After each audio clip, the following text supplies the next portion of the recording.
¿no? Entonces, mi diapositiva está titulada como Importancia del diagnóstico correcto, porque finalmente los pacientes que son diagnosticados como una mielofibrosis van a tener un pronóstico más adverso en el tiempo. Un paciente con trombocitemia esencial va a tener generalmente un pronóstico muy favorable en cuanto al comportamiento de la enfermedad, con una tasa de mortalidad mucho menor. Entonces, la tendencia actual es reabordar a estos pacientes y poder establecer quiénes estaban diagnosticados como una trombocitemia esencial y no como una mielofibrosis, porque finalmente lo que podemos observar es que muchos pacientes catalogados como portadores de mielofibrosis tienen una mayor supervivencia que la esperada. Entonces, pareciera que hay más bien un individuo que previamente hizo polivera o hizo trombocitemia esencial, y esto otra vez apoya la teoría de que estamos ante una situación de evolución clonal de estas neoplasias mieloproliferativas. De manera resumida, el objetivo del tratamiento en una trombocitemia esencial es prevenir las complicaciones, ¿sí? Tratar de minimizar la cantidad de plaquetas, el riesgo de eventos hemorrágicos, y las bases generales, en general, son hidroxiurea o anagrelide para el manejo de estos pacientes. La terapia citorreductora está disecada si el individuo es mayor o menor de 60 años y si tiene o no factores de riesgo cardiovascular. Esto es algo que ya está como muy estandarizado. Teferi, en una de las revisiones que hace en leuquimia en 2013, propone un algoritmo de manejo incluso para los pacientes con base a si tienen o no factores de riesgo y con base a la edad mayor o menor de 60 años, y si entonces el individuo tiene un evento previo de trombosis, sea arterial o venosa, se va a manejar con terapia anticoagulante de manera indefinida, o se puede manejar solamente con terapia antiagregante con aspirina, y en algunos casos, si el individuo es alérgico a aspirina, se puede manejar clopidogrel, pero en general la conducta es una terapia citorreductora y la modificación de los factores de riesgo cardiovascular. Les comentaba que solamente disponemos hoy día de 2 fármacos en México, hidroxiurea y el interferón, ya sea convencional o pegilado. La hidroxiurea es la que más ampliamente utilizamos, ¿sí? Y esto es una revisión que se hizo de una población sueca en donde veían el comportamiento de las diferentes neoplasias mieloproliferativas, y vean ustedes cómo trombocitemia esencial tiene quizá una curva de supervivencia mucho mayor en relación con el resto de las otras neoplasias. Y algo importante también es que el riesgo de transformación a leucemia pareciera ser independiente de la terapia empleada. Entonces, los pacientes que hacían leucemia mieloide aguda, solo en un 25% de los casos estaban expuestos previamente a un agente como hidroxiurea. En este estudio se demostró además que la dosis no estaba en relación directa con el desarrollo de leucemia, y que si había una combinación de 2 o más fármacos, el riesgo a transformación se incrementaba. El interferón, como mencionaba el ponente anterior, es un fármaco viejo que se ha utilizado quizá en los últimos años de forma pegilada para el manejo de estas entidades, y este es el estudio nórdico que utilizó interferón pegilado alfa 2A para el tratamiento de pacientes con trombocitemia esencial. Y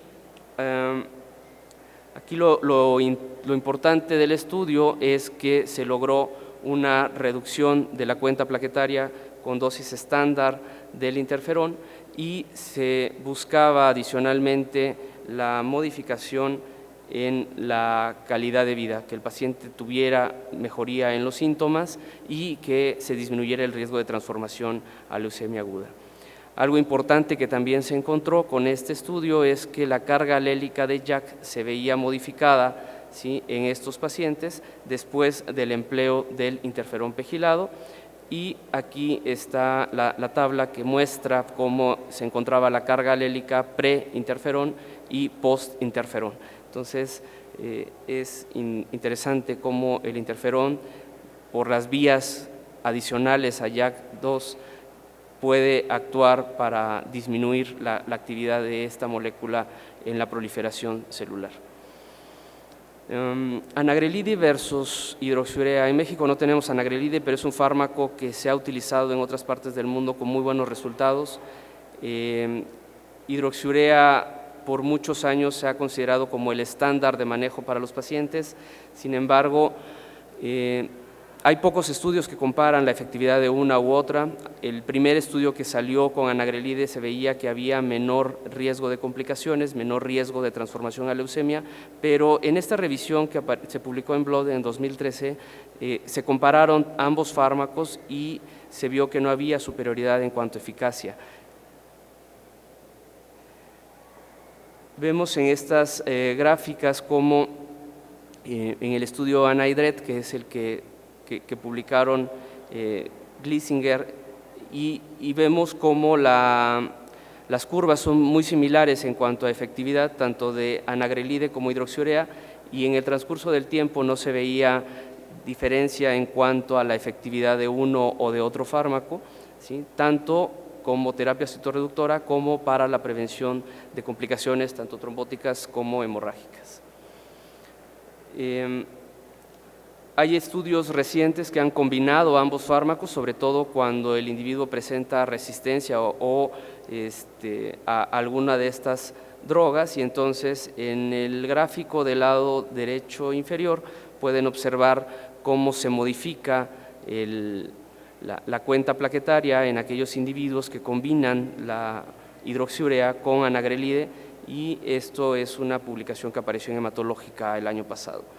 El estudio EXCELS habla acerca de la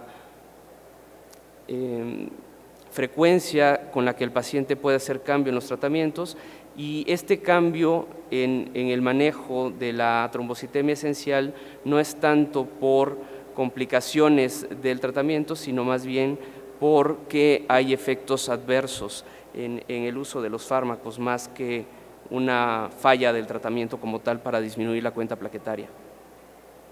De tal suerte que el European Leukemia Net propone los criterios de respuesta para las neoplasias mieloproliferativas, y en este caso está esquematizado la respuesta en trombocitemia esencial. Entonces vemos la respuesta completa y la respuesta parcial. Aquí lo que tenemos que ver es que exista una reducción de la cuenta plaquetaria a lo normal y que no existan datos de progresión, principalmente esplenomegalia, o que haya presencia de fenómenos trombóticos o complicaciones hemorrágicas. ¿Sí?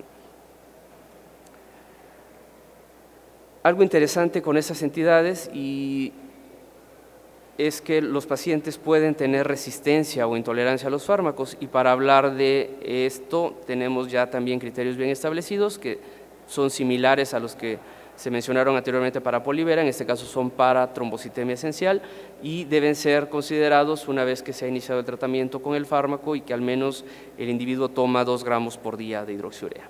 Y se definen con una cuenta plaquetaria mayor de 600.000 o que las plaquetas estén mayores de 400.000, con datos de toxicidad en las otras líneas, con leucopenia y con anemia, o bien que haya una toxicidad no hematológica con la presencia de úlceras o algunas otras complicaciones relacionadas al tratamiento con hidroxiurea. ¿Por qué es importante la resistencia a la hidroxiurea en trombocitemia esencial? Pues bueno, aquí en esta lámina proyecto la probabilidad de supervivencia de aquellos pacientes que tienen resistencia a la hidroxiurea versus aquellos que no la presentan, y vean cómo las gráficas se disecan perfectamente. Entonces, la probabilidad de supervivencia es mucho menor, 26% contra cerca del 80% en aquellos individuos que no presentan resistencia a hidroxiurea, y el riesgo de muerte llega a ser casi 7 veces más que en aquellos individuos que no presentan la resistencia al fármaco. Pareciera algo severo, sin embargo, no es tan dramática la situación de la intolerancia o de la resistencia. Solamente en este estudio de 3.411 pacientes, 184 de ellos, que representaría el 5%, tuvieron toxicidad relacionada con el fármaco, y de esta toxicidad lo principal fueron las úlceras en las extremidades. Fiebre y neumonitis fue el otro aspecto relacionado, pero aún así ven ustedes que es cerca del 5% solamente. Otra cosa interesante es que los eventos de trombosis son la principal causa de morbio y mortalidad en los individuos. Entonces se propuso hace aproximadamente 2 años una escala de pronóstico para la trombocitemia esencial y entonces tenemos este modelo